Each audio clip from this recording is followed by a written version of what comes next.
আব্দুল্লাহ আব্বাসী সাহেব, ওনাকে আমি নাম দিয়েছি হিল্লার পাঠা। আপনারা কি ভুলে গেছেন?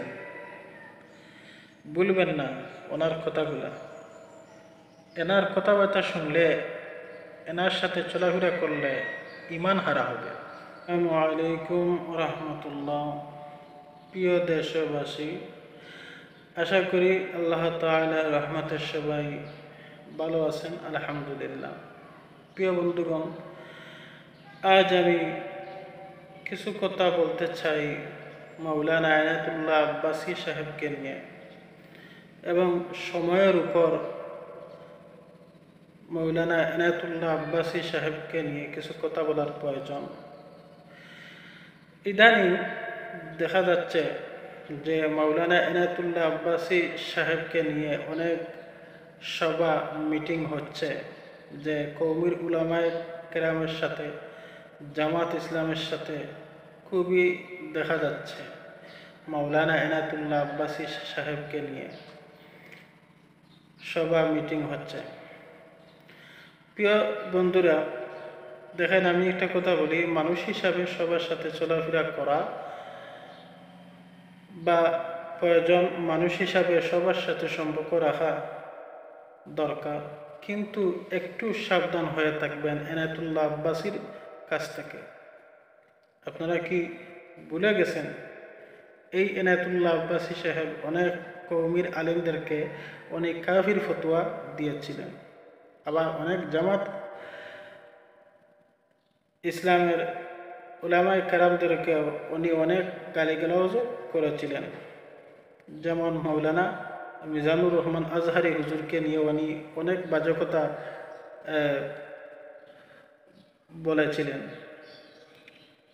এমনকি কওমির উলামায়ে কেরামদেরকে নিয়ে অনেক কাফির ফতোয়াও দিয়েছিলেন, যে মাওলানা আরিফ বিন হাবিব, বেশি দিনের আগের কথা না, আপনারা সবার জানা আছে, ওনাকে কাফির ফতোয়া দিয়েছিলেন, এমনকি চরমনাই পীর সাহেব হুজুরকেও নিয়ে। তো দেখেন, মানুষ হিসাবে চলাফেরা করা সবার সাথে প্রয়োজন, কিন্তু এই এনায়েতুল্লাহ আব্বাসী সাহেবের সাথে চলাফেরা করেন, কিন্তু একটু সাবধান হয়ে থাকবেন। এদেরকে অন্তরের কথা বলা যাবে না, এদেরকে বিশ্বাস করা যাবে না। দুমুখী সাপ দেখেছেন আপনারা? দুমুখী সাপ, তেমনিভাবে এনায়েতুল্লাহ আব্বাসী সাহেব এক এক সময় উনি এক এক রূপ নিয়ে কথা বলেন। কখনো কখনো দেখবেন কওমির উলামায়ে কেরামদের সাথে পক্ষ নিয়ে কথা বলতেছেন, আবার দেখবেন আপনারা কওমির উলামায়ে কেরামের বিপক্ষেও অনেক কথা বলতেছেন। আবার দেখবেন জামাতের পক্ষ নিয়ে কথা বলতেছেন, আবার দেখবেন জামাতের বিপক্ষেও কথা বলতেছেন।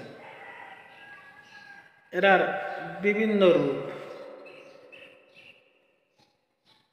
এরা সুবিধাবাদ জিন্দাবাদ। যারা সময় সুযোগ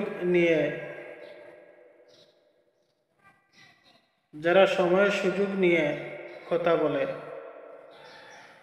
এদেরকে কখনো আপনারা বিশ্বাস করবেন না। এরা আপনাদের বিশ্বাসের মর্যাদা কখনো দিতে পারবে না। এরা কোনো সময় আমাদের বন্ধু হতে পারে না, এরা আমাদের শত্রু। এই এনায়েতুল্লাহ আব্বাসী এই বিয়াদব কাছ থেকে একটু দূরে সরে থাকবেন, তাতেই মনে হয় আমাদের সবার মঙ্গল হবে। আর সে আমাদের বন্ধু নয়। এতদিন কথা বলল, কওমি জামাতের বিপক্ষে কথা বলল, কাফির ফতোয়া দিল, এখন কোন স্বার্থে সে এনাদের সাথে আবার চলাফেরা, আবার এনাদের পক্ষ নিয়ে কথা বলে? জেলে যাওয়ার ভয় নাকি? এদেরকে আইনের কারাগারে রাখা উচিত। এরা সুবিধাবাদ জিন্দাবাদ। এরা সময় সুযোগে যেভাবে সুবিধা দেখে সেমুকা কথা বলে, সেমুকা চলাফেরা করে। এদেরকে কখনো আপনারা বিশ্বাস করবেন না। এরা আপনাদের বিশ্বাসের মর্যাদা দিতে পারবে না। যাই হোক, আমার ভিডিওটি ভালো লাগলে সবাই লাইক শেয়ার দিবেন। আসসালামু আলাইকুম।